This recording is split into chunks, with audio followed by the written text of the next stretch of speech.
believe in a generous America, in a compassionate America, in a tolerant America, open to the dreams of an immigrant's daughter who studies in our schools and pledges to our flag.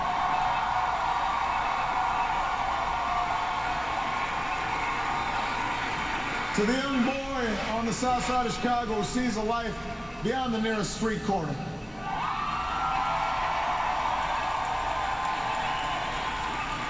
To the furniture worker's child in North Carolina who wants to become a doctor or a scientist, an engineer or an entrepreneur, a diplomat or even a president. That's the future we hope for. That's the vision we share.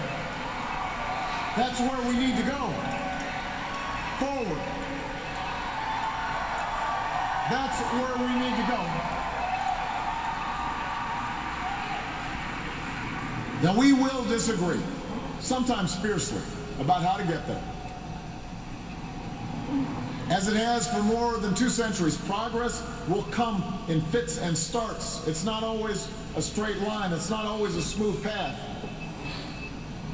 By itself, the recognition that we have common hopes and dreams won't end all the gridlock or solve all our problems or substitute for the painstaking work of building consensus and making the difficult compromises needed to move this country forward. But that common bond is where we must begin. Our economy is recovering. A decade of war is ending. A long campaign is now over.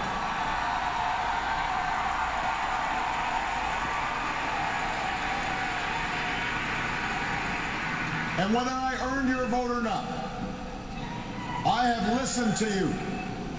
I have learned from you. And you've made me a better president.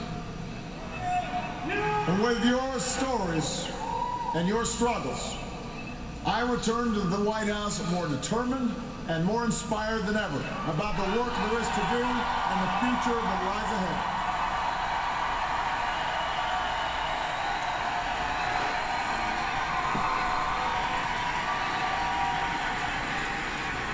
Tonight, you voted for action, not politics as usual.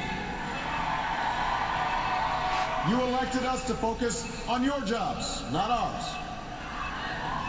And in the coming weeks and months, I am looking forward to reaching out and working with leaders of both parties to meet the challenges we can only solve together. Reducing our deficit, reforming our tax code, fixing our immigration system, freeing ourselves from foreign oil. We've got more work to do.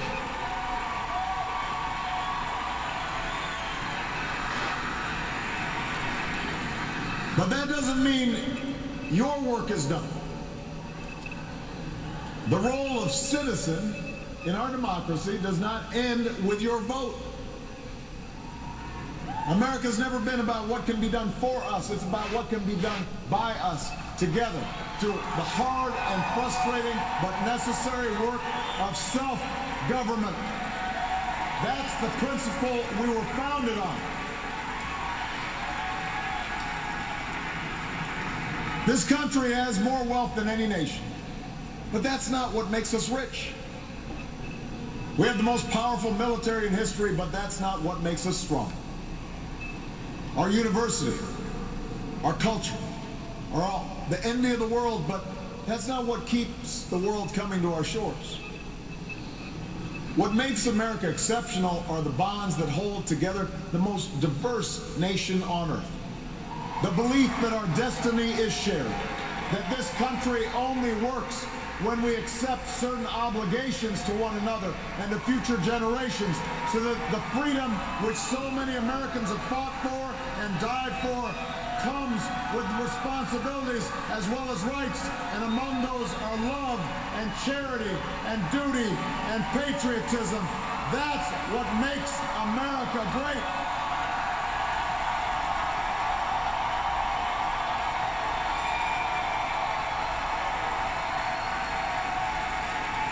Yes. I am hopeful tonight because I've seen the spirit at work in America. I've seen it in the family business whose owners would rather cut their own pay than lay off their neighbors. And in the workers who would rather cut back their hours than see a friend lose a job. I've seen it in the soldiers who re-enlist after losing a limb. And in those SEALs who charged up the stairs into darkness and danger because they knew there was a buddy behind them watching their back.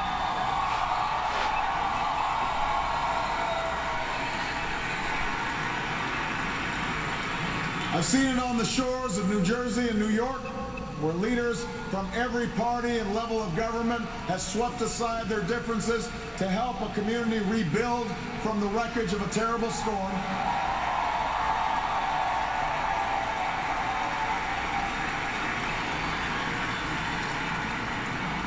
And I saw it just the other day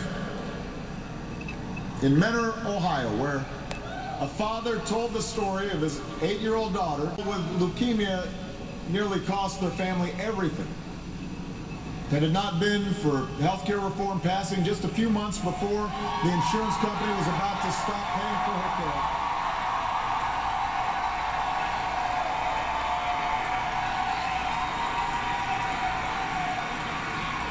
I had an opportunity to not just talk to the father, but meet this incredible daughter of his. And when he spoke to the crowd, listening to that father's story, every parent in that room had tears in their eyes. Because we knew that little girl could be our own. And I know that every American wants her future to be just as bright. That's who we are. Okay. That's the country I'm so proud to lead as your president.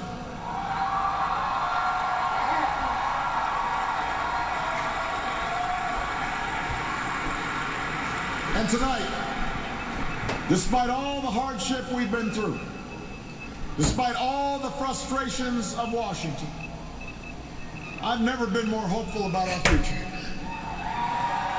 I have never been more hopeful about America. And I ask you to sustain that hope. I'm not talking about blind optimism, the kind of hope that just ignores the enormity of the tasks ahead or the roadblocks that stand in our path. I'm not talking about the wishful idealism that allows us to just sit on the sidelines or shirk from a fight. I have always believed that hope is that stubborn thing inside us that insists, despite all the evidence to the contrary, that something better awaits us, so long as we have the courage to keep reaching, to keep working, to keep fighting.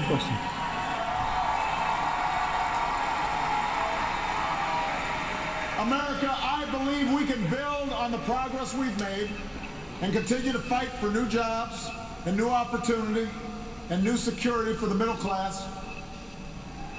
I believe we can keep the promise of our founding. The idea that if you're willing to work hard, it doesn't matter who you are, or where you come from, or what you look like, or where you love. It doesn't matter whether you're black or white, or Hispanic, or Asian, or Native American, or young or old, or rich or poor, able, disabled, gay or straight. You can make it here in America if you're willing to try.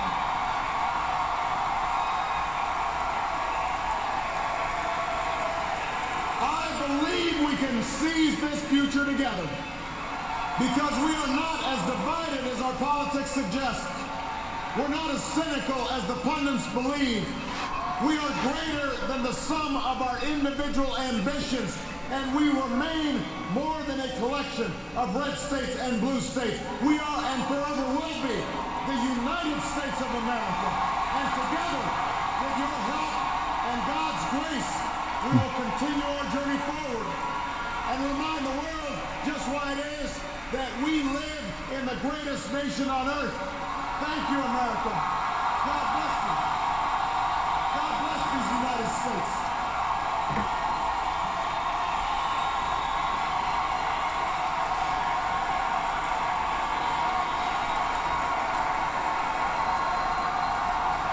President Barack Obama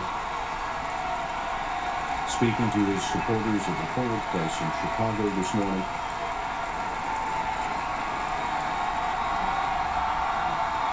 After winning re-election to another 4 years at the White House. The president's daughters, Sasha and Maria, First Lady, and then there's Joe Biden, the vice president who the president described as America's happy warrior.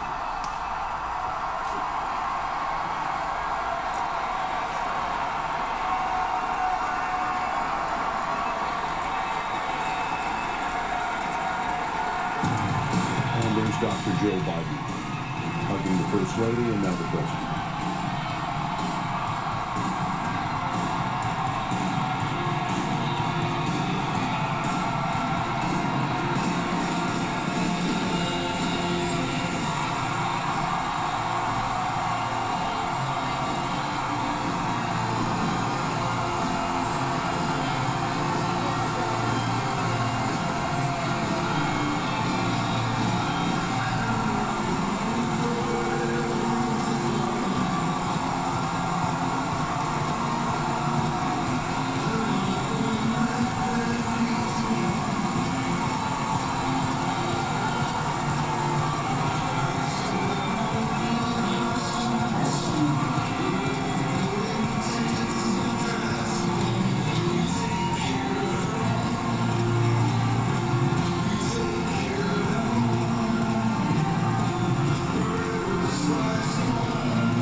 Celebration after a hard-fought campaign.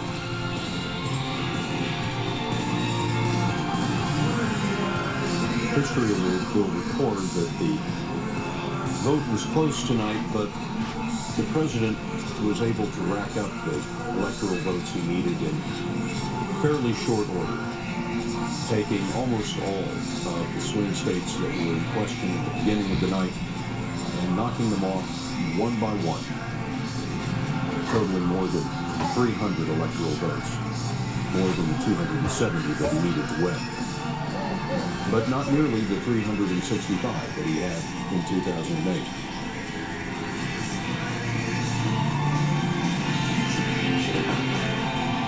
He delivered a victory speech of soaring rhetoric, but now, of course, he'll have to get down to the down and dirty politics of compromise and government, and maybe reaching agreements with the Republican-controlled House that he was not able to reach before the election. Bob Schieffer, the president, said that the work ahead would be hard, frustrating, but necessary.